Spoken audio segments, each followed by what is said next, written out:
اعوذ باللہ من الشیطان الرجیم بسم اللہ الرحمن الرحیم الحمدللہ رب العالمین والسلام علی المرسلین اللہم صلی علی محمد کلما ذکرہ الذاکرون وصلی علی محمد کلما غفل عن ذکر الغافلون اما بعد السلام علیکم ورحمۃ اللہ وبرکاتہ۔ محترم سامعین، فقہ شافعی رحمۃ اللہ علیہ کے ضمن اور رمضان سیریز میں میں عبدالقدیر بن محمد بن عفان بلسخا آپ کی خدمت میں حاضر ہوں۔ سامعین، رمضان سیریز کے ضمن میں ہم آج اس نشست میں صدقہ فطر و نماز عید الفطر کے بارے میں گفتگو کرنے کی سعادت حاصل کریں گے انشاءاللہ العزیز۔ محترم سامعین، میں نے جن فقہ شافعی رحمۃ اللہ علیہ کی مستند کتابوں سے صدقہ فطر و نماز عید الفطر کے بارے میں معلومات حاصل کی ہیں وہ یہ ہیں: المبسوط، الرسالۃ الشافعی، شافعی فقہ، رسالہ فقہ شافعی، شافعی بہشتی زیور، شافعی تحفۃ الباری شامل ہے۔ آئیے سامعین، صدقہ فطر کے بارے میں معلومات حاصل کرتے ہیں۔ صدقہ فطر یا فطرہ عید الفطر کی شب میں غروب آفتاب کے بعد سے اگر عید کی رات اور دن کے سوائے جس کسی کے پاس فاضل اناج بچے تو اس پر فطرہ نکالنا واجب ہے۔ رسول عربی صلی اللہ علیہ وسلم کا فرمان ہے کہ بندے کے روزے آسمان اور زمین کے درمیان معلق رہتے ہیں جب تک صدقہ فطر ادا نہ کرے۔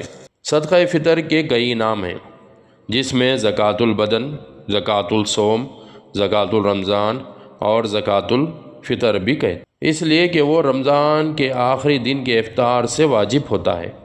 اسلام کے واجبات میں یہ بھی ایک واجب زکوٰۃ ہے۔ زکوٰۃ الفطر اس امت کی خصوصیات میں ہے اور چاروں اماموں کے نزدیک واجب ہے۔ صدقہ فطر واجب ہونے کے 4 شرائط ہیں: پہلا، مسلمان ہونا; دوسرا، آزاد ہونا; تیسرا، رمضان کے آخری دن سورج غروب ہوتے وقت موجود ہونا; چوتھا، عید کے دن ہونے والے مصارف سے زیادہ رقم یا غلہ موجود ہونا۔ صدقہ فطر اپنی طرف سے اور اپنے زیر کفالت لوگوں کی طرف سے دینا فرض ہے۔ ہر شخص کی طرف سے 1 صاع یعنی فی کس 2.5 کلو کے حساب سے اناج، گیہوں، چاول، جوار، کھجور وغیرہ دینا چاہیے۔ آٹا، گھی، گوشت وغیرہ دینا درست نہیں۔ صدقہ فطر رمضان کے شروع سے عید کی شام تک دے سکتے ہیں، لیکن عید کے دن نماز سے پہلے دینا افضل ہے اور نماز کے بعد دینا مکروہ ہے۔ البتہ رشتہ دار یا پڑوسی کے انتظار میں شام تک رکھ سکتے ہیں اور مغرب کے بعد رکھنا حرام ہے۔ صدقہ فطر اس امت کی خصوصیات ہے اور رمضان کے روزوں کی طرح ہجرت کے دوسرے سال عید الفطر سے 2 روزے پہلے فرض ہوا۔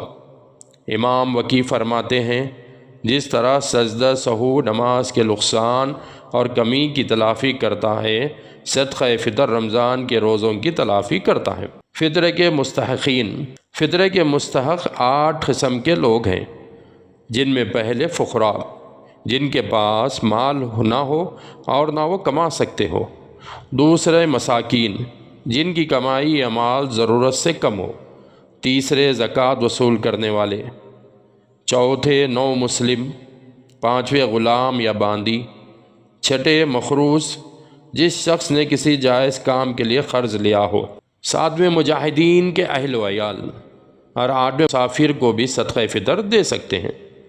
اناج پر ہاتھ رکھ کر یا اشارہ کرتے ہوئے یہ نیت کرے اور کہے، اللہم ان ھذا زکوٰۃ البدنی۔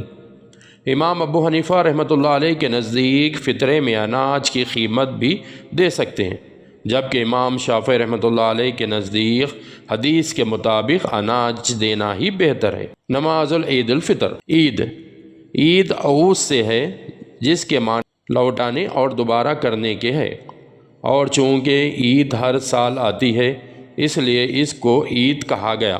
عید کے بارے میں مشہور مقولہ ہے، عید اس کی نہیں جس نے نیا لباس پہنا، بلکہ عید اس کی ہے جس کے نیکیاں زیادہ ہو۔ اللہ عز و جل نے ہر سال مسلمانوں کے لیے دنیا میں 2 عیدیں مقرر کی ہیں، اور یہ دونوں عیدیں عبادت کی تکمیل کے بعد واقع ہوتی ہیں۔ عید الفطر رمضان کے روزوں کے بعد اور عید الاضحیٰ حج کی تکمیل کے بعد منائی جاتی ہے۔ رسول عربی صلی اللہ علیہ وسلم نے سب سے پہلے عید الفطر کی نماز ہجرت کے دوسرے سال مدینے میں آبادی کے باہر منزل حاج مصری میں پڑھی تھی۔ عید الاضحیٰ بھی اسی سال شریعت میں داخل ہوئی۔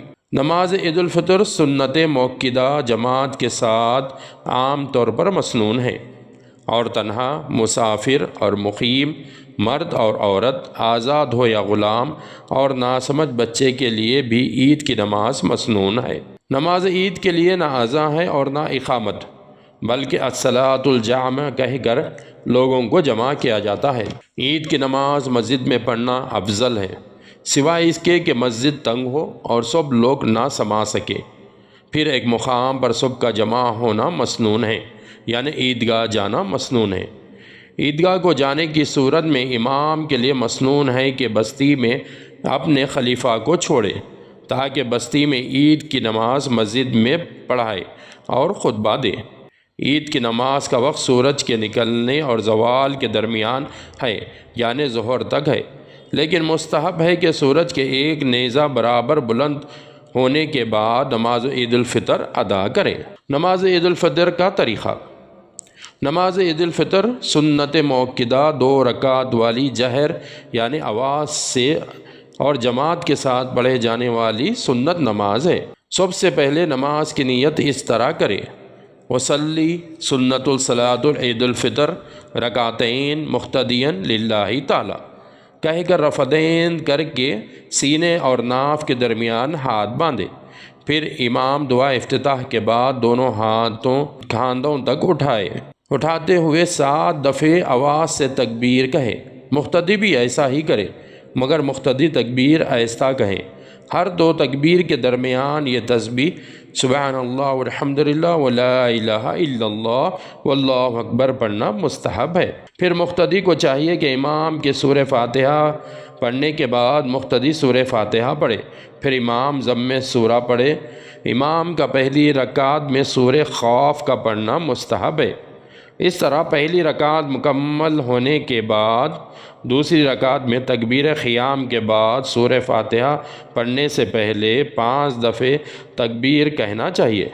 امام کا 5 زیادہ تکبیر سورہ فاتحہ پڑھنے کے بعد سورہ قمر پڑھنا مستحب ہے۔ ہر تکبیر پر رفعتین کرنا، یعنی دونوں ہاتھوں کو کندھوں تک اٹھا کر پھر باندھ لینا سنت ہے۔ امام کو نماز سے فارغ ہونے کے بعد 2 خطبے عربی میں دینا سنت ہے، جس میں پہلے خطبے کے شروع میں 9 مرتبے اور دوسرے خطبے کے شروع میں 7 مرتبے تکبیر کہنا سنت ہے۔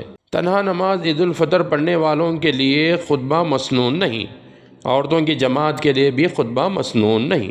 عید کی رات و دن کے سنتیں۔